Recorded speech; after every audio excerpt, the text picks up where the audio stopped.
ministry. You were shaped to serve God. You were shaped to serve God. And we've talked, this is interesting because a couple of weeks ago I preached and we were in between series, and Pastor Chuck said, just preach whatever's on your heart. And what was on my heart was Acts chapter 20, Eutychus falling asleep at the window and falling out. And it was kind of about serving, and it was about like getting involved. And now here I am again preaching in our series, just so happened to fall on serving. I'm gonna be that guy like, I don't like it when he preaches because every time he talks about serving. I didn't plan this, it just kind of happened. It's gonna be like some churches you go to, they're gonna talk about money all the time, Like, that's how you're gonna feel about me. Like, I don't like going to that church because whenever that Luke guy's preaching, he talks about serving, and I'm tired of it. Like, I don't wanna serve. But bear with me, it's gonna make sense. And the reason I'm so passionate about this, the reason it's easy for me to preach on this topic is because it's so relevant to me and personal to me, that I found who I was, not because I went through a backpacking trip through Europe. I found who God created me to be by serving in the local church. There's nothing wrong with backpacking through Europe, okay? I'm not dogging that if you've done that. I'd love to do that. But there's a whole generation of people coming up going, man, I've just got to find myself. I got to take some time to find myself. That's great. Sounds really nice. If you got money to blow and you want to go find yourself, go ahead. The problem is that's not in the Bible. Jesus says you find your life when you lose it. When you give your life away, you receive more life. It's this paradox. And listen, it could be really tempting to point the finger at me and go, well, yeah, you're preaching about serving because you need volunteers. And we've talked about this before with COVID. A bunch of people left and either never came back or have been slow to come back or came back in different capacities, and they're not serving in the same way. And so it can be really easy to go like, yeah, of course you're gonna talk about serving. You need volunteers. But the truth of the matter is, this is more for you than it is for the church. This is not, we need help, sign up, please. Like, your kids are alone back there. They have Sharpies. There's no actual volunteers. We need kids workers.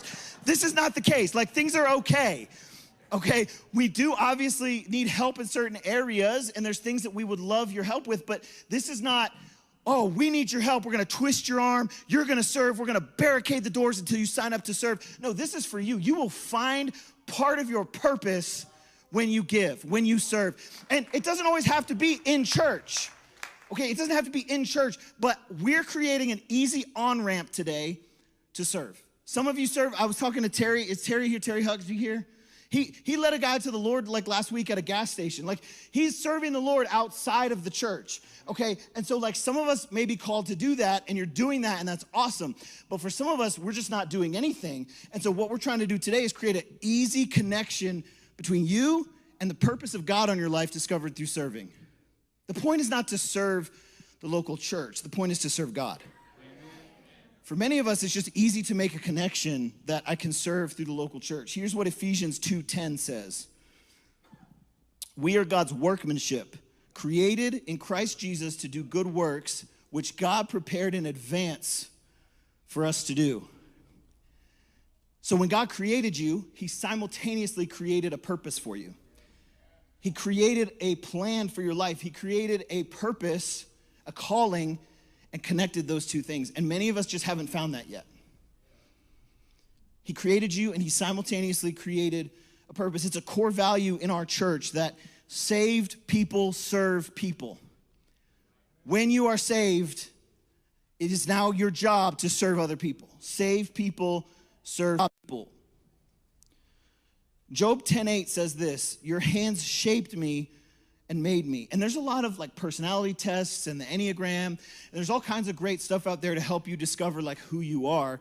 And one thing that I'll reference, and if you're doing our small group study guide, who's in a small group, by the way? Awesome. Oh, that's so good. I love that. Are you liking the curriculum we're going through? Yeah. Is it good? Excuse me. Is it good? A little burp. No.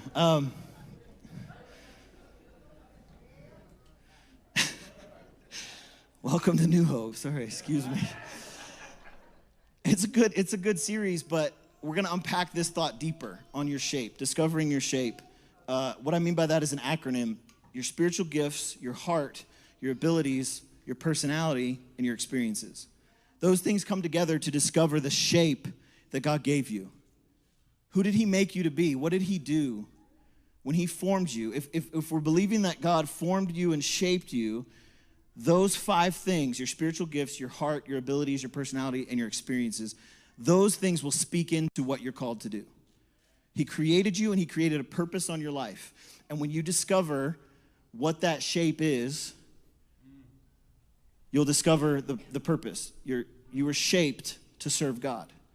You were shaped not just to exist and consume good church services and listen to worship music and listen to podcasts. You were shaped for a purpose to serve God. Again, disclaimer, it doesn't have to be inside of a church building. But today we're going to talk about the easy ways to serve inside of this church. We're trying to make it as easy as possible for you to find your shape, for you to find your place that you can serve.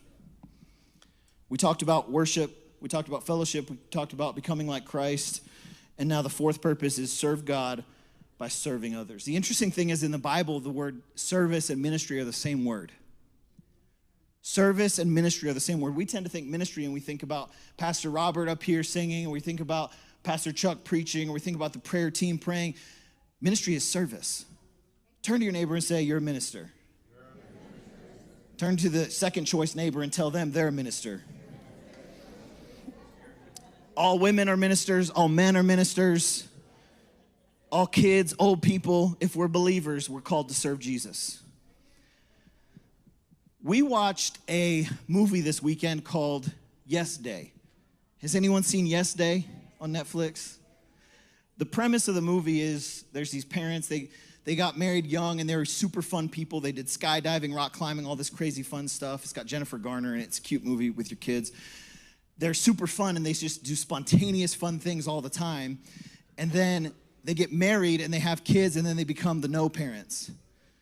You parents know what I'm talking about, and I feel this way sometimes. I'm like, no, you can't do that. No, don't do that to your brother. Don't climb on top of the car. Don't jump out your window. And they start saying no to everything their kids do, and they realize they've become very, particularly the mom has become very different than what she was. She was fun and spontaneous, and now she's just saying no to everything. And in the movie, they set up this one day where we're going to say yes to everything. Now, they set ground rules, like it has to be within a certain driving distance. There's a budget. There has to be it has to be within the law. Like, that can't be anything illegal. But like, they have ice cream for breakfast, stuff like that.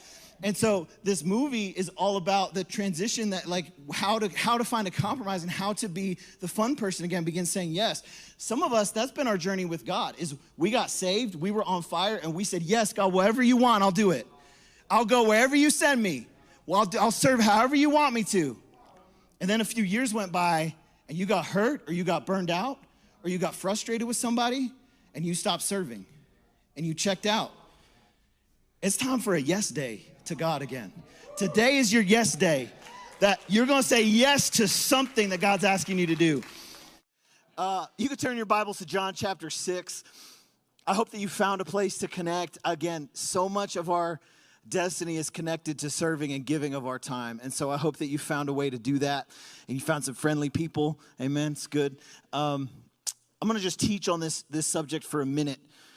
And it's, again, something passionate to me. And the Lord gave me some different revelation about this that I've never read this story in this way. So I'm just going to read one story, and we're going to unpack it in this context of giving and serving, particularly in the local church. Okay, let's read John chapter 6. You can follow along in your app or in your Bible or on the Sky Bible above me.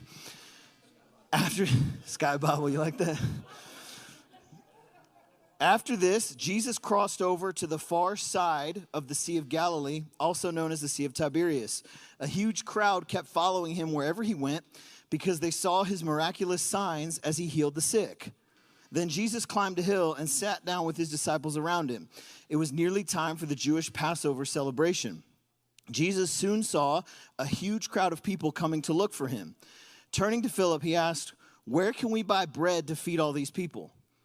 He was testing Philip, for he already knew what he was going to do. Philip replied, "Even if we worked for months, we wouldn't have enough money to feed them." And then Andrew, Simon Peter's brother, spoke up. "There's a young boy here with 5 barley loaves and 2 fish. But what good is that with this huge crowd?" "Tell everyone to sit down," Jesus said. So they all sat down on the grassy slopes. The men alone numbered about 5,000 people. Then Jesus took the loaves, gave thanks to God, and distributed them to the people. Afterward, he did the same with the fish.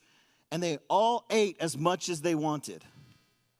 And everyone was full. After everyone was full, Jesus told his disciples, now gather the leftovers so that nothing is wasted. Everybody say nothing is wasted. So they picked up the pieces and filled 12 baskets with scrap left by the people who had eaten from the 5 barley loaves. When the people saw him do this miraculous sign, they exclaimed, surely he is the prophet we have been expecting. Everybody gets excited when they eat, right? It's like, we know there's miracles, but that man fed us. He's the prophet. When Jesus saw that they were ready to force him to be their king, he slipped away into the hills by himself. I'm going to title this message this morning, Bring Your Lunch. Bring Your Lunch. I think we've overcomplicated what serving looks like, and I think we have disqualified ourselves from serving in different capacities because we feel like we don't have what it takes. I'm not an extrovert. I'm not the right kind of person. I don't smile enough. I'm not pretty enough. I don't know the Bible enough. I'm not diverse enough. I want to serve God, but I can't. And I want to challenge you with a simple thought that maybe all we have to do is bring our lunch. Maybe you already have something that has been in your life that God wants to use to help the local church, to help his kingdom. I said it earlier, we're good. Like, this is not for New Hope. This is for you. That a part of who you are gets unlocked when you serve. My first point this morning is your job is to bring the lunch, and his job is to multiply it. I stole this point from Kathy Drew, who shared this with me in one of our leader meetings before youth one Wednesday, because it takes the pressure off of you. The little boy in the story didn't multiply the lunch. He just brought what he had. I'm going to challenge you this morning in whatever capacity, if you've already signed up at a booth or if you're online and you've said you want to do something. We had people volunteering online while we were doing the expo. People were like, I want to write the love cards and I want to serve with this. So if you've already committed, I'm just going to challenge you, don't overcomplicate it. Just bring your lunch. The pressure's off. All you do is bring what you have, and God multiplies it. The little boy in the story was just pulled into something that became supernatural. He didn't conjure up the supernatural. Jesus did the work. Everybody say Jesus did the work. I hope that brings a peace. We can all just take a deep breath. All you have to do is bring what you have to God, and he'll multiply it, and he'll use it. Everybody say pressure's off. Man, he's making us repeat a lot of stuff today. Pressure's off. We don't have to do anything. We bring the lunch. In verse 8, then Andrew, Simon Peter's brother, spoke up. There's a young boy with 5 barley loaves and 2 fish, but what good is that with this huge crowd? You may be underestimating your gifts. You may be feeling like God can't use them. You may be feeling like you've missed the window of what God can do. You may be feeling like you don't have what it takes. But all you have to do is bring your lunch. Bring what you have. You have something. Point number 2 is live available and open-handed. This little boy was willing to give up his lunch. I don't know. This kid was probably maybe a tween or a young teen, maybe 14, 12, something like that. I haven't met a lot of boys that age that willingly give up their lunch. I don't know about you. When I was that age, man, I grew up in a family. There's 6 kids. You would get your hand stabbed with my fork if you tried to take my lunch. He's a growing boy. But he lived in such a way that was like, I heard somebody needs food. And I don't know the backstory here. I don't know if Andrew coerced him. Like, listen, you're the only one here with food. We need something. And I don't know if the little boy put up a fight. Like, dude, it's not my problem. I packed my lunch. What about y'all? But he lived available. He lived open-handed. We don't always live like this. And I'm preaching to myself because there's 2 obstacles that stop us from serving, from giving of our time. There's 2 obstacles that get in the way of us living like this, available and open-handed. And they're selfishness and materialism.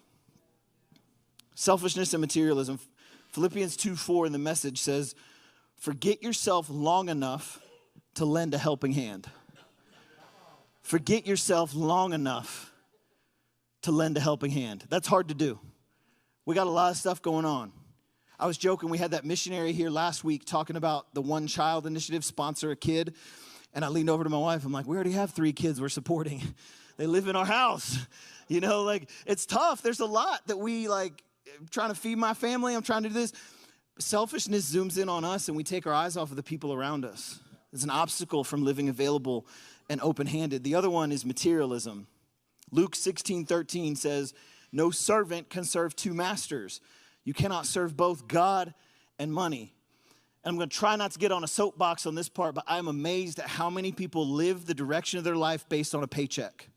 How many people live their life, move across the country, uproot their family, live away from their family because they can make good money doing XYZ. And what you're failing to see is that the priority in your life is a paycheck and not the purpose of God. The priority of your life needs to be giving. Now, I'm not saying live in poverty, quit your job. Like, I'm saying we need jobs. We need work to be done.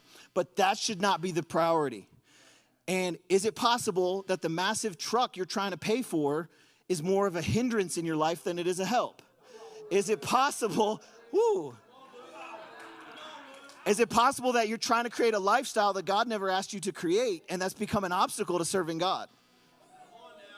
Listen, I want a truck. I want nice things. I like taking trips, but I want to live my life in such a way that there's room for God to move and for me to say yes. Whenever God wants a yes day, I want to be able to say yes. And one of the reasons I wasn't going to talk about this. We took a massive pay cut to come and serve at this church. And the reason we were able to do that was because we didn't have debt. We didn't have a car payment. We didn't have student loans. We had taken care of living within our means. I know some of y'all are in situations, I'm not judging you, but I'm asking you, evaluate your life situation and your choices to not create obstacles to serving God. And it'll be easier to say yes to God. I'm not saying that to brag on myself. I'm just saying I have struggled with this, and I've worked through this, and I understand it's real. But materialism is an obstacle to serving God. Okay, I'm going to move on. I'm going to be nice the rest of this, I promise.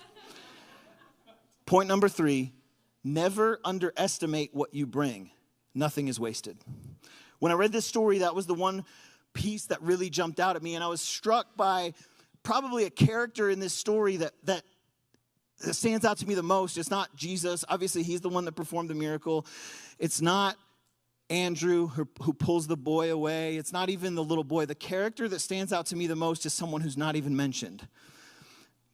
Because somewhere there was a mom that packed a lunch for her son.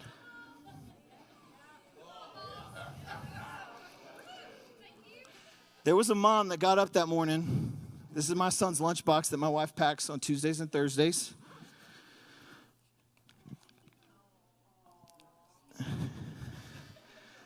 A mom got up that morning and packed a lunch for her son. And she's not even written about.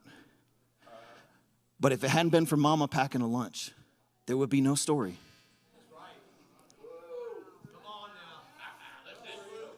I'm feeling that, man. I feel something on that because some of you think you got to be visible to be effective. Some of us think we got to be in the limelight to have a ministry. And there's a mom that packed a lunch. And we know from this story that these barley loaves, it was written that these were barley loaves, they were not, I think of the big sourdough loaves. Anybody do a lot of baking when we were first in quarantine? I baked a lot of bread. And I would make these big, beautiful sourdough loaves. When I heard the story growing up, that's what I pictured. A big, fat sourdough loaf and like 5 of those. Like, okay, that kind of works. What in reality was there was 5 barley loaves, and barley was like bottom rung. This is not like nice bread. This is like the 99-cent hamburger bun where you get 8 of them for 89 cents or whatever. This is the cheap stuff. I think that's pointed out in the story to realize that God can use anything. There's room for every gift in the kingdom of God. And a mom packs 5 loaves of bread. No one knows their name. I mean, this kid, he's 10, 12, 14. He didn't pack his own lunch. You ever met a kid that age that thought about lunch? Like beforehand until they're hungry? Mom just making bread, packing a lunch. And the fish, the 5 loaves and the 2 fish, I think of like a branzino, like a nice big fish that you roast whole in the oven, or a sea bass, or like something nice. Tilapia, salmon, Ooh, I'm hungry. It's not even 11:30 and y'all making me hungry. Reality is these would have been like a small preserved fish. Dan said it, sardines. Again, to emphasize the point here, God did not need an abundance of gifts to work. He just needed something.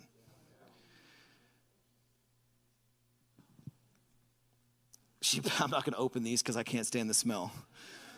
But she packed two. Just pretend there's just 2 sardines in here. Mom's packing lunch. I didn't buy the ones with hot sauce. You eat them with hot sauce? I saw those ones. Dan knows his sardines.